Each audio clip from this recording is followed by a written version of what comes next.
Yes, sir. I am Philu, and I am the very intelligent boy in the class and the thirsty kuro. আর ইংরেজি বলতে হবে না, তুই বাংলাতেই একটা কবিতা বল। স্যার আমি কবিতা বলতে পারি না, আমি ভালো রচনা বলতে পারি, রচনা বলাতে আমি একদম এক্সপার্ট আছি। তুই রচনা বলতে পারিস? বাহ, ভেরি গুড। তুই কি রচনা বলতে পারিস শুনি? আপনি যে কোনো রচনা ধরুন না কেন, আমি ঠিক বলে দেবো। যে কোনো রচনা? বাহ, ভেরি গুড। তোর কথা শুনে মনে হচ্ছে তুই খুব ইন্টেলিজেন্ট বয়, কারণ একমাত্র ইন্টেলিজেন্ট স্টুডেন্টরাই রচনা বলতে পারে। এইবার এই স্যারটোরও মাথাটো পাগল হয়ে গেল বটে। এই হিপি চুলবালা, তুই কিছু বললি? না আমি কিছু বলিনি তো। ধরুন ওকে রচনাটাই ধরুন। আচ্ছা ফেলু, তুই বাঙালির প্রিয় খাবার দাবার নিয়ে একটা রচনা বলতো। স্যার বাঙালির প্রিয় খাবার দাবার নিয়ে রচনা বলছি স্যার।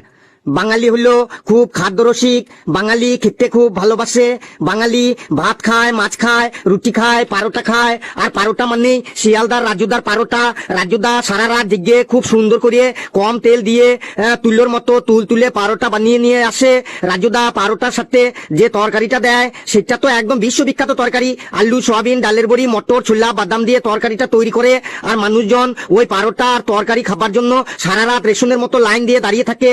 রাজুদার পারোটার দামও অনেক সস্তা, একদম জলের দরে ফলের রস, 3টে পারোটা, আনলিমিটেড তরকারি, একটা সেদ্ধ ডিম, এক টুকরো পেঁয়াজ, একটা কাঁচা লঙ্কা, মাত্র 30 টাকা। যাতে হবে না ট্রেনের টিকিটও। স্যার কেমন লাগলো বাঙালি প্রিয় খাবার রচনাটা? কি ব্যাপার, আমি তোকে বললাম বাঙালির প্রিয় খাবার দাবার নিয়ে রচনা বলতে, এখানে আবার রাজুদার পারোটা এলো কিভাবে? কেন স্যার, রাজুদার পারোটা তো এখন বাঙালির সব থেকে প্রিয় খাবার বটে। বুঝে গেছি, এই ছিলাটা আজ রাজুদার পারোটা দিয়েই চালাইবে বটে। আচ্ছা, রাজুদার পারোটা এখন বাঙালির বিখ্যাত খাবার, তাই তো? বেশ ফেলু, তুই এবার রেল যাত্রা নিয়ে একটা রচনা বলতো। স্যার রেল যাত্রা নিয়ে রচনা বলছি স্যার। ট্রেনে চড়তে আমার খুব ভালো লাগে। জীবনে প্রথমবার যেদিন ট্রেনে চাপলাম তখন আমি খুব এক্সাইটেড ছিলাম। টিকিট কেটে ট্রেনে চড়ে আমি শিয়ালদা স্টেশনে নামলাম। স্টেশনে নেমে যখন বেরোলাম তখন আমার খুব খিদে লেগে গেছিল।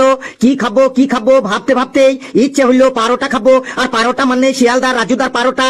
রাজুদা সারা রাত জেগে খুব সুন্দর করে কম তেল দিয়ে তুলোর মতো তুলে পারোটা বানিয়ে নিয়ে আসে। রাজুদার পারোটার সাথে যে তরকারিটা দেয় সেটা একদম বিশ্ববিখ্যাত তরকারি। আলু, সয়াবিন, ডালের বড়ি, মটর, ছোলা, বাদাম দিয়ে তরকারিটা তৈরি করে।